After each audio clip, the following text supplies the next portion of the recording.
Franck Moulin, directeur adjoint de la rédaction de BFM TV, pour une thématique intitulée « Un breaking news mondial de 55 jours. Pouvait-on faire autrement ?»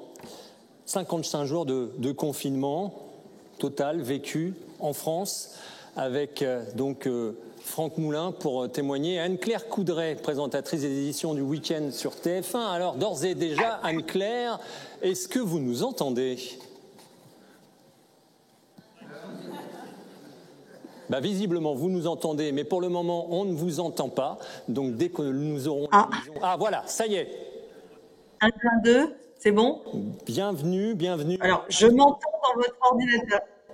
Très bien. Donc, Anne-Claire Coudray avec nous, Franck Moulin, directeur adjoint de la rédaction de BFM TV. Alors, on parlait du confinement. On vient d'avoir un témoignage d'Arnaud Miguet, le journaliste qui était en poste à France Télévisions pendant tout ce confinement, dans l'épicentre de cette pandémie. 55 jours de confinement, du mardi 17 mars au dimanche 10 mai. Et un premier élément quantitatif à retenir, le plus frappant, on en parlait dans la première table ronde avec les responsables de l'INA, le plus frappant, c'est que jamais un événement d'actualité n'a occupé autant de temps d'antenne sur les chaînes de télévision pendant aussi longtemps. Anne-Claire Coudray, votre sentiment par rapport à ça ? On l'a constaté très concrètement déjà parce que nous, on a augmenté considérablement la durée des journaux. Les journaux ont fait 1 heure pendant des semaines et des semaines, au lieu de faire 35-40 minutes en temps normal.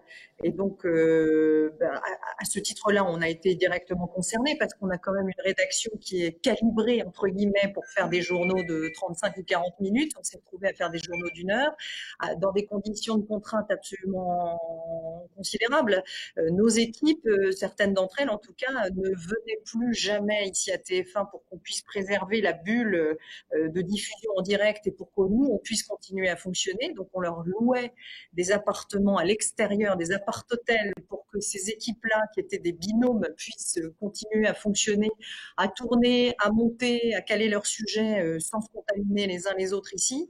Et donc, ces équipes qui d'ordinaire font 2 fois moins de reportages, en ont fait 2 fois plus, avec des contraintes terribles, et on a réussi cet exploit aussi à se renouveler. C'est-à-dire que quand vous avez 2 fois 1 heure dans la journée et que vous avez une mono-actualité qui prend tout, certes, elle a envahi tellement la vie quotidienne, tellement tous les domaines qu'on peut balayer dans un journal télévisé qu'on n'avait pas trop de mal à trouver des idées, mais il a fallu aussi se renouveler, évidemment. Et donc ça a été un travail absolument inédit pour des gens qui s'intéressent à l'actualité et qui construisent des journaux tous les jours. C'est vrai que ça a été une réflexion en termes d'équilibre, en termes, on en parlera peut-être tout à l'heure, mais en termes de gestion de l'avancée des connaissances sur ce sujet-là, qui était très délicate, mais en même temps qui était très galvanisante aussi. Là aussi, je ne sais pas si vous aurez des questions à ce sujet-là, mais nos rédactions ont réussi à tenir parce que précisément cette actualité-là, qui était tellement passionnante et galvanisante, a fait qu'on a décuplé nos possibilités et on a retrouvé peut-être beaucoup de sens à notre métier. On a redonné du sens à notre métier. Évidemment, puisque c'est un face-à-face, vous avez également la possibilité d'intervenir ici en présentiel et puis via nos réseaux sociaux, Facebook, Twitter. Franck Moulin, le mode opératoire de ce traitement de l'information sur une chaîne d'information continue comme BFM TV. Anne-Claire vient de nous parler d'un média historique. Et vous, comment vous avez travaillé pendant ce confinement ? À partir du moment où la crise a vraiment commencé, donc mi-février, je ne sais pas à partir de quelle date, mais à partir d'un certain moment, en effet, 90 à 100% de notre antenne était consacrée à la crise du Covid, 100% pendant plusieurs jours, ça c'est certain. Ça fait comme toujours 20 heures de direct par jour sur BFM TV. On a commencé donc par le traiter en permanence sur différents modes, les conférences de presse en direct, les conférences de presse quotidiennes du directeur général de la santé, les conférences de presse ministérielles quand elles avaient lieu, aussi à insuffler à l'antenne des rendez-vous qui ont été parfois jusqu'à même 2 fois par heure. BFM TV répond à vos questions pour répondre aux questions des téléspectateurs. Une rubrique qui perdure aujourd'hui, qui existe une demi-heure par jour.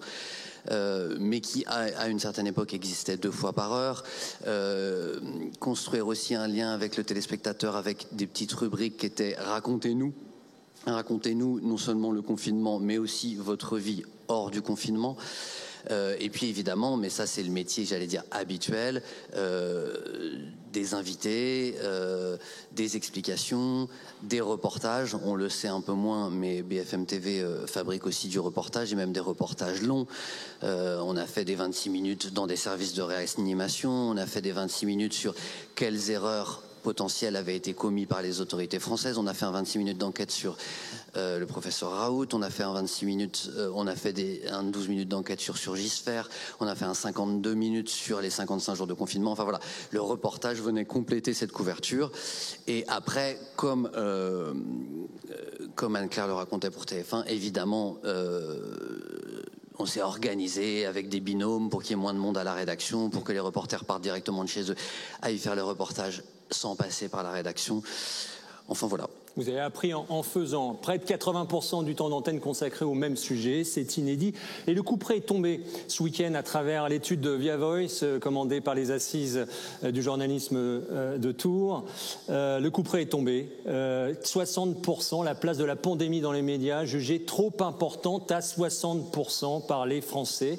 Dans ce sondage, JDD, Radio France, France Télé, France Média Monde et les assises. Anne-Claire Coudray, alors un enseignement sur ce chiffre. 60% de Français jugent que vous avez trop parlé de cette pandémie. Non mais en fait, qu'est-ce qu'on aurait pu faire d'autre ? C'est-à-dire que quand l'épidémie envahit tous les domaines de la société, qu'ils soient économiques, culturels, quand la pandémie empêche quoi que ce soit d'autre d'exister, non, on n'aurait pas pu faire autrement. Enfin, je veux dire, ça pour le coup, on y a réfléchi longuement et je peux vous dire que dès qu'on a pu commencer à insuffler dans les journaux un début d'actualité différente, et je crois me souvenir que ça a été d'ailleurs l'affaire George Floyd aux États-Unis où vraiment on a pu ouvrir les journaux avec autre chose et traiter d'une actualité d'une densité comparable, parce que c'est aussi très curieux à un moment donné quand il se passe un tel événement de mettre autre chose dans les journaux et qui serait beaucoup trop léger, et ça les gens nous en auraient voulu. Je pense que le réflexe naturel par rapport à un événement aussi angoissant, c'est évidemment de tenir le messager un peu responsable de la mauvaise nouvelle qu'il apporte, et ça c'est vieux comme le monde comme réflexe.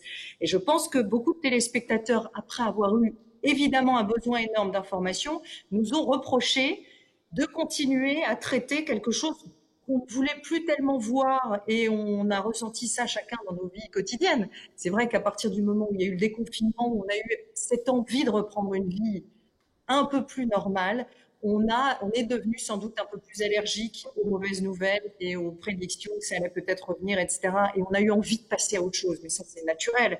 Et on a tous été confrontés, je pense, quand on est journaliste, à nos proches qui nous ont dit mais vous entretenez une sorte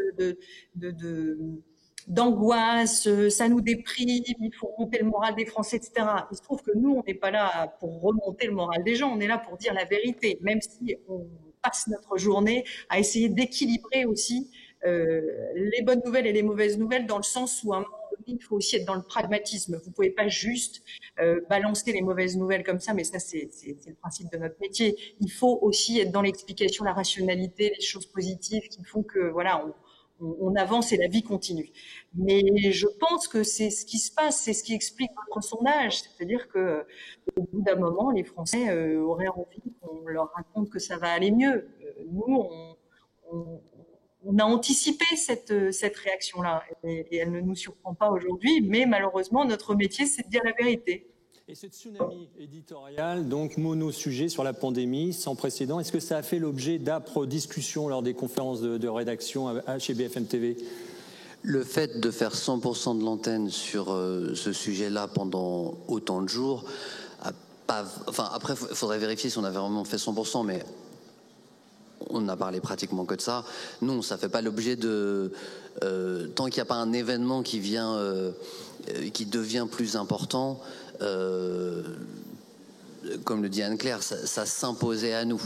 Et ce d'autant plus qu'en toute info, le fait pendant plusieurs heures ou plusieurs jours de parler de l'événement qui fait la une, c'est le cœur de notre métier, c'est aussi souvent ce qu'on nous reproche, mais c'est quelque chose d'assez habituel. Donc il a fallu attendre que d'autres événements interviennent pour qu'on arrête de ne parler que de la crise du Covid. Et dans la rédaction de TF1, est-ce que les conférences de rédaction étaient musclées ? Sur ce sujet-là, absolument pas, parce que de toute façon, vous vouliez parler de culture, les théâtres étaient fermés, plus aucun film ne se tournait, ne sortait au cinéma. Enfin, je veux dire, à un moment donné, encore une fois, il était très compliqué, voire impossible, de trouver autre chose à dire, parce que je me souviens du premier sujet qui n'était pas Covid, qu'on a diffusé à la fin d'un journal. C'était un reportage évidemment qui avait été tourné avant, parce que par définition, le stock qu'on avait été tourné avant le confinement, et c'était un merveilleux sujet, 13 images de découverte à Madagascar. Et je peux vous dire que ça nous a fait quand même un petit peu bizarre. Donc non, il y a eu un consensus total. De toute façon, la vie était comme ça. Nos vies quotidiennes n'étaient que Covid à 100%. Donc on est juste le reflet de la vie de l'extérieur, de la vie de notre société. Hein. Et je dirais même que c'était d'autant plus journalistiquement logique et naturel dans l'organisation de notre mode de fonctionnement que cette actualité, comme elle traverse toutes nos vies, elle permettait aussi de fait de mobiliser tous les services. C'est-à-dire que les personnes d'RMC Sport qui font le sport chez nous ont continué à parler du sport immobilisé, et certaines d'entre elles sont venues travailler chez nous sur le Covid. Anne-Claire parlait de la culture, le service qui s'occupe de la culture parlait des théâtres fermés et de la culture arrêtée. Le service qui s'occupe des enquêtes a continué à faire des enquêtes. Le service des journalistes se sont formés entre guillemets à la spécialité médecine, en tout cas se sont plongés dans ces dossiers pour qu'on puisse renforcer nos deux spécialistes médecine. Les journalistes qui s'occupent de l'international étaient mobilisés sur l'aspect international de la crise, les correspondants aux États-Unis aussi. Donc c'est aussi une actualité qui, de par son essence, permet ne met de côté personne. Oui, une réorganisation interne des forces de chacune des rédactions, mais il n'en reste pas moins que vous le disiez tous les deux. C'est vrai que cette pandémie nous a tous touchés dans notre intime. Alors lorsqu'on présente les éditions du week-end Anne-Claire et qu'on est là pour décrypter, transmettre et peut-être pas donner des bonnes nouvelles, est-ce qu'il y a un moment on a peur ? Alors, je pense qu'au contraire, moi, j'ai eu la chance, comme certains Français, de continuer à travailler. Alors, évidemment, mes conditions étaient bien meilleures que des gens qui étaient exposés au contact de public, comme dans les supermarchés ou ailleurs. Mais je pense que le fait de pouvoir continuer à travailler, de sortir de chez moi. Moi, j'avais des collègues de presse écrite qui faisaient des reportages sur nous et qui nous appelaient, qui me disaient « mais tu ne peux pas savoir la chance que tu as de pouvoir continuer à sortir et à te rendre sur ton lieu de travail ». Et je pense que quand on est dans l'action, et on l'a été à 2000%, parce que intellectuellement, on ne s'est jamais arrêté de réfléchir à ce qu'on allait faire le jour d'après, etc. Je pense que ça neutralise un peu la peur. En tout cas, comme on est actif, on subit moins que ces millions de Français qui étaient sans doute empêchés de sortir et qui étaient sur leur canapé et qui étaient en attente d'informations de l'extérieur. Donc non, quand je dis on, je pense qu'à la rédaction, il y a eu très peu de personnes qui ont refusé de partir en reportage. Et j'entendais Arnaud Miguet tout à l'heure le dire aussi, et dans un contexte bien plus dramatique que le nôtre. Mais je pense que quand on est journaliste, encore une fois, on ne se pose aucune question face à un tel événement. Des questions nous parviennent des réseaux sociaux. Une question pour vous, Franck Moulin. Qu'est-ce que le Tout Info a changé dans le traitement d'un événement exceptionnel comme cette pandémie ? Dans quelle mesure le Tout Info, lui, a changé dans quel sens la question ? Qu'est-ce que le Tout Info a changé dans le traitement d'un événement exceptionnel comme cette pandémie ? Le fait d'être en permanence en information continue avec cette pandémie qui n'évolue pas, on est dans l'incertitude. Comment on traite ça sur 24 heures ? Nous, on n'avait jamais traité d'un seul sujet pendant autant de jours, donc ça nous a fait évoluer ça a intensifié notre réflexion sur comment trouver des nouveaux modes pour traiter de ce thème.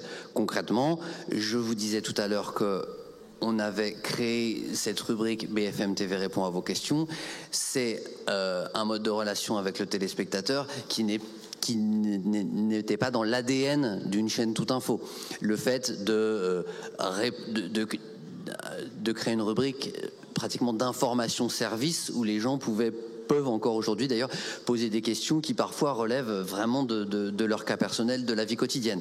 Donc en ce sens, pour nous, ça a été une évolution.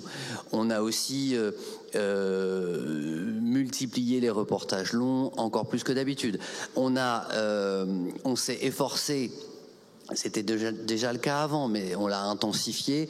On s'est efforcé de faire le plus souvent possible des grandes soirées spéciales. Il y en a une ce soir, ça s'appelle la grande consultation, c'est à 20h50. C'est quelque chose qu'on a créé pendant la crise du Covid. BFM TV avait fait des soirées spéciales avant, mais à chaque fois que c'était possible de faire une grande soirée avec tel médecin important, avec un plateau pour répondre aux questions des Français. Voilà. Donc, je ne sais pas si ça a intrinsèquement changé notre manière de travailler, mais ça nous a permis d'évoluer sur les quelques points que je viens d'évoquer. Et sur un mono-sujet comme celui-ci, Anne-Claire Coudray, vous êtes face aux chaînes d'information continue, vous avez des éditions, 2 par jour, effectivement, il y a le numérique bien entendu, vous allongez ces éditions, mais qu'est-ce que vous proposez? Quelle est la contre-proposition, je dirais, éditoriale d'un média historique sur un mono-sujet comme celui-ci? Alors, je ne sais pas si on peut parler de contre-proposition, parce que les gens ont bien identifié maintenant ce qu'était une chaîne info où il y a beaucoup de débats et ce qu'est un journal télévisé où il y en a quasiment pas dans la forme où on l'entend. C'est-à-dire que le débat, nous, il se fait jour après jour, reportage après reportage, mais il n'y a pas de confrontation ou de débat personne contre personne. Comme sur une chaîne info. Nous, clairement, on avait choisi de faire du reportage. C'est ce qui nous a aussi distingué peut-être d'autres formes de journaux télévisés qui se rapprochent évidemment des nôtres, de nos concurrents, mais on avait certes des invités, des intervenants, des épidémiologistes, on a découvert un petit peu les infectiologues, toutes ces professions-là qui sont devenues quasiment omniprésentes sur nos plateaux de télévision. Donc on les invitait, on en invitait un ou une par journal, mais on a vraiment tout fondé sur le reportage. Et ça allait du reportage évidemment factuel dans les services de réanimation et sur le terrain sanitaire et médical, mais c'était aussi des très longs formats de magazines à la fin des journaux sur qu'est-ce qu'une ville. Au temps du confinement, on a fait Rome, on a fait Paris, on a fait des itinéraires, des itinérances avec équipes qui sont partis en camping-car pour aller voir cette France qui était à l'arrêt et où les gens continuaient quand même à vivre et avec évidemment tous ces croquis formidables qui aidaient aussi chacun de nous à se sentir moins seul, à sentir aussi qu'il y avait quand même une vie, une créativité, une envie de partager, des voisins qui s'étaient jamais regardés, qui se faisaient des petits coucous parce qu'à un moment donné, c'était la seule manifestation d'humanité ou de civilisation dans son environnement immédiat. Et donc voilà, nous, on a vraiment choisi ça, d'aller voir sur le terrain plus que jamais, encore une fois avec des équipes qui se sont merveilleusement débrouillées avec une inventivité incroyable. On avait donné des caméras où on avait mandaté des Français d'accord pour se filmer, pour nous raconter la vie de couple au temps du confinement, comment les artisans, comment ceux qui vont dans les villages avec leurs camions continuer à faire vivre les petits producteurs, à prendre leurs produits pour pouvoir continuer à les vendre, pour que chacun puisse avoir un revenu, comment dans les quartiers où il y a énormément de misère et de pauvreté, on continuait à essayer de s'aider les uns les autres. Donc on a vraiment décidé de faire ça. Donc on ne s'est pas senti du tout en concurrence avec qui que ce soit, et encore moins avec les chaînes info, parce qu'encore une fois, chacun a trouvé sa place depuis des années. Et on s'est rendu compte surtout qu'il y avait une faim d'information de la part des Français. Et quand je dis information, c'était pas uniquement de l'information en termes de chiffres. On nous a beaucoup reproché de donner des chiffres tous les jours, de donner aussi, comme on pouvait, l'avancée des connaissances scientifiques qui n'étaient pas forcément partagées par tout le monde, etc. Mais il y a eu aussi ce besoin de solidarité. Le journal télévisé, c'est un peu la maison commune. Et donc, on avait besoin tous de se retrouver à un moment donné, 2 fois par jour, presque dans le même salon, à partager nos angoisses, à partager notre organisation qui était totalement chamboulée, à partager la façon dont on vivait. Tout ça, on a fait intervenir beaucoup de sociologues, beaucoup de psychologues, de psychiatres, Serge Effès, qui nous aidait aussi à décrypter un petit peu cette révolution. Mais cette épidémie, je ne sais pas si vous l'expérimentez au quotidien, mais elle a réveillé une réflexion sur les choses fondamentales de nos vies. Notre rapport au risque, notre rapport au courage, notre rapport à la mort, notre rapport au fait qu'on vit dans des sociétés qu'on croyait totalement safe et qui ne le sont pas, ou qui ne le sont plus. Et donc voilà, donc on a décidé de tout faire autour de ces témoignages, de cette façon dont on vivait tout ça à travers du reportage et du témoignage. Alors bien évidemment ici à Hammam, ici à Tours, où nous avons à peu près 200 personnes, hein, puisque bien évidemment nous ne pouvons pas accueillir tout le monde. Sachez que vous avez possibilité de poser des questions à Anne-Claire Coudray, à Franck Moulin, ici au pupitre. La personne qui désire le faire est la bienvenue. De ce que j'entends, Anne-Claire Coudray, également ce que vous dites, Franck, c'est qu'avec un monosujet, on est un petit peu obligé de se creuser la tête éditorialement parlant. Oui. Il y a un oui lapidaire de la part non, mais de Franck en fait, Moulin. franchement, c'est pas si compliqué. C'est comme tout, c'est compliqué d'être parfait. Il y a toujours des imperfections, des ajustements. On peut toujours se dire que ça, on l'a raté, qu'on l'a pas réussi, que tel invité fallait pas le faire, que fallait pas le faire comme ci, que fallait pas le faire comme ça. Évidemment, mais ensuite, c'était pas si compliqué de trouver tous les modes de narration journalistique que j'ai évoqués. Peut-être qu'on progressera encore sur certains d'entre eux, de définir des angles, de se renouveler. Évidemment que peut-être que certains invités sont revenus trop de fois, peut-être que il y a eu telle ou telle imperfection à tel ou tel moment, mais sur une telle durée, c'était pas entre guillemets une souffrance journalistique de se dire on ne sait plus comment le raconter. C'est moins difficile, pour faire un parallèle, que si vous avez 12 jours de sécheresse par exemple, ou la neige. Qui pour nous, chaîne Toute Info, est une information en général importante quand ça parle des Îles-de-France. J'ai trouvé ça, à titre personnel, beaucoup plus facile, entre guillemets, de se renouveler et de réfléchir à comment traiter différents angles sur la crise du Covid que de se renouveler sur des actualités qu'on traite chaque année, comme la neige, par exemple. Donc visiblement, Anne-Claire, vous partagez ce sentiment. Je voudrais vous entendre là-dessus, mais également vous poser une question. Les audiences étaient au maximum. Vous étiez écoutés par tous les Français. Comment on juge qu'un sujet a marché et qu'un autre n'a pas marché? Parce que d'habitude, on le sait avec les courbes d'audience. Mais là, en l'occurrence, ça a marché pour vous tous.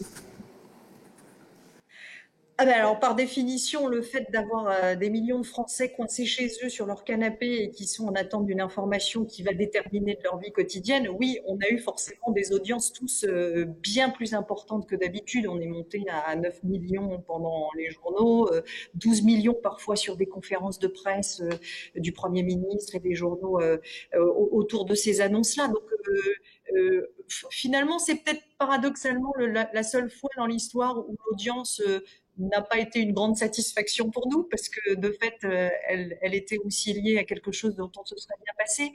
Moi, ce que j'ai retenu de ça, c'est que on était aussi essentiel, enfin, que ça montrait combien on était essentiel dans la vie de notre société, voilà, et que les médias avaient cette vertu-là déjà d'informer les gens de ce qui leur arrivait, parce que s'il n'y a pas les médias, eh ben les Français ne savent pas qu'ils sont obligés de rester chez eux à partir de telle date, à partir de telle heure, que les gens nous faisaient confiance et qu'ils avaient besoin de nous pour comprendre ce qui leur arrivait, et qu'en ça, on avait cette responsabilité, parce que quand vous ne comprenez pas ce qui vous arrive, et Dieu sait si là ça a été compliqué pour nous-mêmes aussi d'avoir la vérité absolue, eh ben, vous subissez. Et quand vous subissez, cette angoisse, elle vous submerge. Et donc, on a eu aussi cette responsabilité-là, mais je pense que c'est aussi le cas de chaînes info comme BFM, de dire il faut qu'on accompagne les gens au fur et à mesure pour qu'ils arrivent au moins à avancer au fur et à mesure de la connaissance scientifique, si fragile soit-elle. Et ça, je pense que ça a permis à beaucoup de gens de garder le moral, entre guillemets, en tout cas de pas complètement céder à la panique qu'une telle épidémie peut représenter pour certaines personnes. Et donc, je ne sais plus pourquoi je vous racontais ça. C'était quoi votre question? Ici à Tours. Bonjour monsieur. Qui êtes-vous? Et posez votre question s'il vous plaît. Bonjour, je m'appelle Théo. Ma question porte sur la transmission des chiffres au début de l'épidémie, des chiffres de décès et de contamination. Pourquoi avoir fait ce choix de les transmettre quotidiennement, et est-ce que vous estimez pas qu'il n'y a pas eu un manque un peu d'analyse et de contexte sur les chiffres? Je peux répondre en tout cas pour ce qui concerne BFM TV. On a, sauf exception, transmis en effet les chiffres quotidiennement parce que la Direction générale de la santé les publie quotidiennement. Et ça nous semblait important de relayer ces chiffres à partir d'une certaine date, je ne sais plus, parce que c'est de l'information chiffrée, brute, rationnelle, qui permet de suivre au quotidien l'évolution de l'épidémie. Ensuite, vous posez le problème de l'explication, de la contextualisation de ces chiffres. Je ne sais pas si on était parfait au début, mais en tout cas, au fil des jours, au fil des semaines, on a beaucoup progressé dans la manière de les expliquer, de les contextualiser, de les mettre en perspective. Et encore aujourd'hui, j'allais dire surtout aujourd'hui, on les contextualise dans des graphiques, dans des courbes même qui partent du mois maintenant de mars, pour qu'on puisse comparer la situation, avoir une vision globale depuis le mois de mars. En tout cas, c'est une partie des graphiques qui sont à l'antenne. Donc en tout cas, en ce qui me concerne, je pense que c'est nécessaire de diffuser ces chiffres quotidiennement si on le peut. Et on fait le maximum et on a progressé en tout cas dans leur contextualisation et dans leur explication. Ce que j'entends, c'est une humilité quand même par rapport au traitement de l'information, parce que vous étiez face à une incertitude, et c'est vrai que dans ces moments de pandémie, on est un petit peu obligé d'apprendre en marchant, mais effectivement, à TF1 également dans les éditions, vous avez aussi annoncé au plus fort de la crise sanitaire le nombre de décès par jour. Oui, mais bien sûr, non, mais je comprends complètement que certains aient trouvé que cette chiffre et le fait que ce soit devenu un rendez-vous quotidien, etc., ça les a angoissés. Moi, je pense le contraire. Je pense que, au contraire, ça permettait aux gens de se situer. Et il n'y a rien de pire, encore une fois, c'est ce que je vous disais tout à l'heure, de ne pas pouvoir se situer par rapport à quelque chose qui semble vous submerger totalement et suspendre vraiment notre vie à tous. Et donc, je pense que le fait de donner les chiffres chaque jour, déjà, c'était une exigence de transparence que beaucoup nous demandent, mais ça permettait aussi de savoir où on en était, et ça permettait aussi de mesurer la gravité de la situation. Et à un moment donné, pour qu'on accepte ce qui nous arrivait, on avait besoin de mesurer la gravité de la situation. Et je pense que ces chiffres, y participaient. Alors évidemment, votre intervenant, la personne qui pose la question, a tout à fait raison. Ces chiffres, ils ne valent rien sans une analyse et une mise en perspective. Et peut-être que parfois, on n'a pas suffisamment pris le temps de systématiquement le faire. Mais en tout cas, moi, je ne regrette pas du tout d'avoir diffusé ces chiffres quotidiennement, en tout cas tout au long des premières semaines. Très bien, écoutez, Anne-Claire Coudray, Franck Moulin, nous allons clore ce face-à-face en ce qui concerne ce Breaking News. Je vous souhaite de belles éditions ce week-end, Anne-Claire, à Paris. Merci. Merci et Franck Moulin également, bonne journée, bon retour à Paris pour assurer la direction de la rédaction de BFM TV. Merci à tous les deux.